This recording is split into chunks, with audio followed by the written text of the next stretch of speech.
Para saber cuál es la importancia de los corredores biológicos hay que entender qué es un corredor biológico, ¿cierto? Dentro de una matriz de bosque, ¿cierto? De una matriz del paisaje tenemos diferentes ecosistemas. Entonces tenemos el bosque maduro, pero también tenemos potreros, tenemos rastrojos, tenemos otro tipo de ambientes que lo van configurando sobre todo las acciones humanas, ¿cierto? Entonces esos potreros van creando unos parches que a su vez también crean como una intermitencia en esa matriz continua del bosque maduro.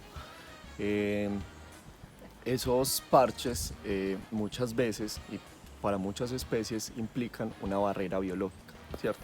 Muchas especies necesitan de bosque maduro para moverse y cumplir pues, sus funciones vitales, ¿cierto? Su reproducción, alimentación, etc.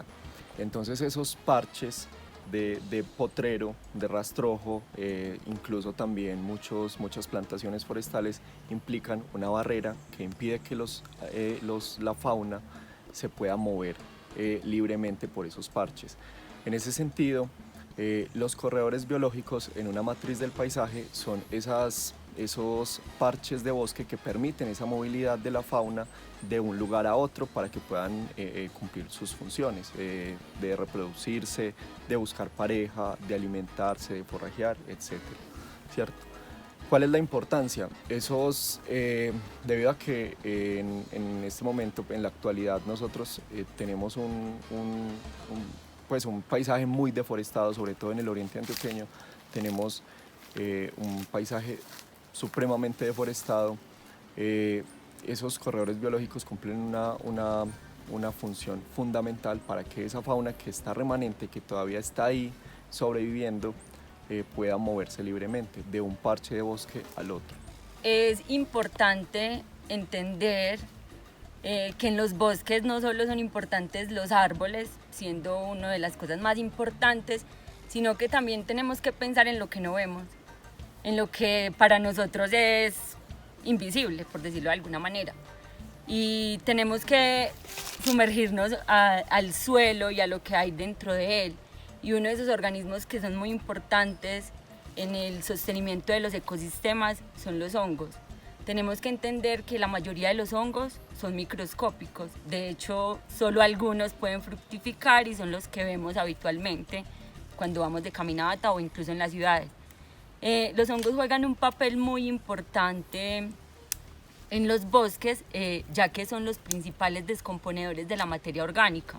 No sé si alguna vez nos hemos preguntado quién se come a los árboles que se caen o quién se alimenta de la hojarasca, y la respuesta son los hongos. Entonces son muy importantes en el mantenimiento de los ecosistemas, aunque no los veamos, juegan papeles súper importantes. Además tenemos que entender también que hay muchos hongos que forman asociaciones que son muy importantes, como las asociaciones micorrízicas.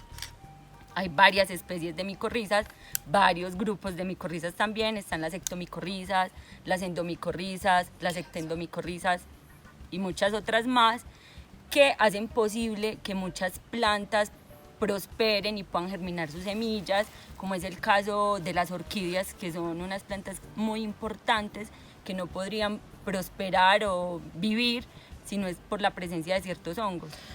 Entonces, los hongos juegan un papel muy importante en el sostenimiento de los ecosistemas, y pensar en bosques nativos y en la germinación de estas plantas en los mismos bosques también es muy importante, porque cuando una semilla cae al suelo está siendo colonizada también por un montón de organismos, entre ellos los hongos, vuelvo y lo reitero, que hace posible que vivan y que prosperen y que los ecosistemas mantengan en un buen funcionamiento. Además también ponen los suelos fértiles para que muchas otras especies prosperen.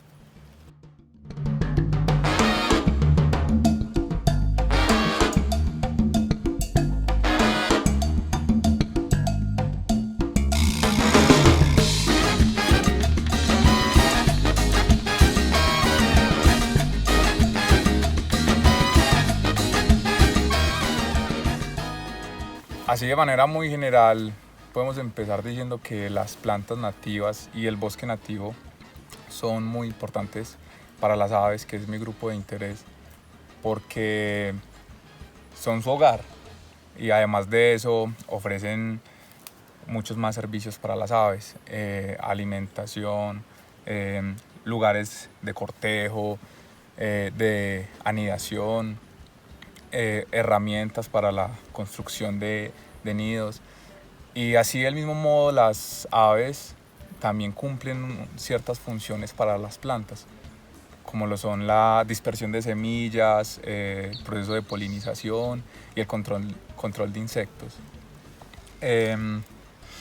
Las plantas han evolucionado en conjunto con las aves a cierto punto en los que muchas plantas necesitan de cierto tipo de organismo, muchas veces aves, para la dispersión de sus frutos, y así las aves se han especializado adaptando sus picos para poder consumir cierto tipo de frutos.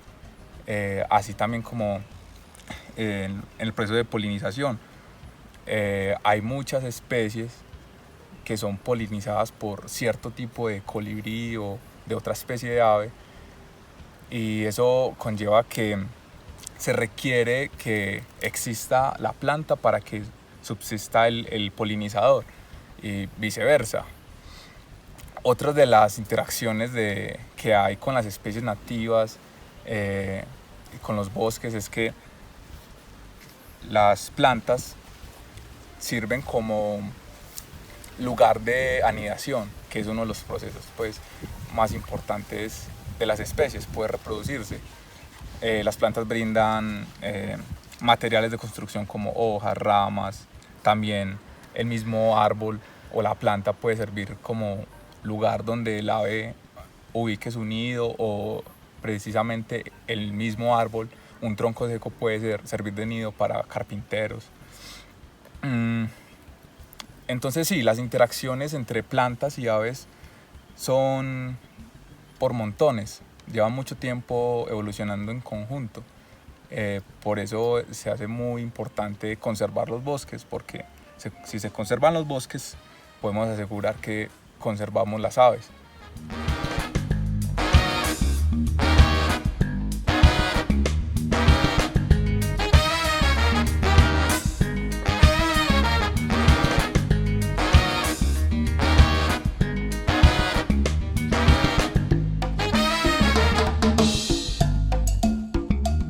Aquí nos acabamos de encontrar con un chagualo. Esta es una especie de clusia, de la familia Clusiaceae también.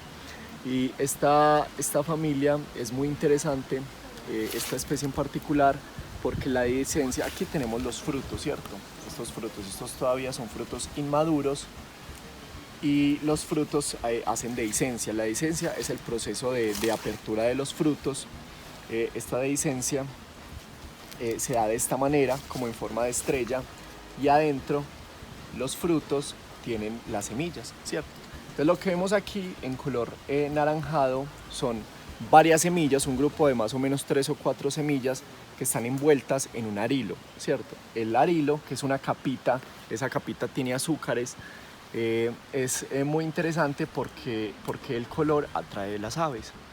Esas aves se ven atraídas por ese color tan particular porque, si ustedes ven, está resaltando en todo el paisaje.